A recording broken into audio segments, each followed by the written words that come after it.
Speaking with Saul Eslake, our economist, with Tas Talks, what was opening the borders then you would say the right move? Yeah, I would. I think, and I said at the time, it would have been an extraordinary breach of faith with the Tasmanian people who had been promised repeatedly that if more than 90% of us got vaccinated, we would be allowed out and mainlanders would be allowed in, that people would be able to renew connections with families, friends, loved ones and so forth.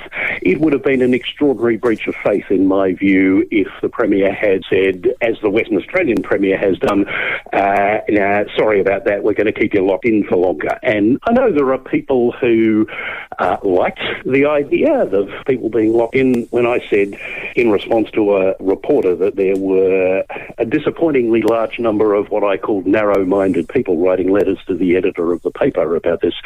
I wasn't referring, as some people thought, to those who argued the borders should remain closed. I mean, I disagree with that, but I don't say that someone's narrow-minded simply because they think that. What I meant by narrow-minded people was the ones who were criticising Tasmanians for travelling to the mainland when it was allowed to do so, and found themselves caught on the wrong side of the drawbridge being pulled up again, and had to sleep in caravans while they were waiting to get on the Spirits or something like that. And people would write to the paper saying, you shouldn't have been travelling during a pandemic, as if somehow that was a kind of criminal offence. And I think we do have in Tasmania people who don't have connections with the mainland, don't have any family, don't need to go there for work.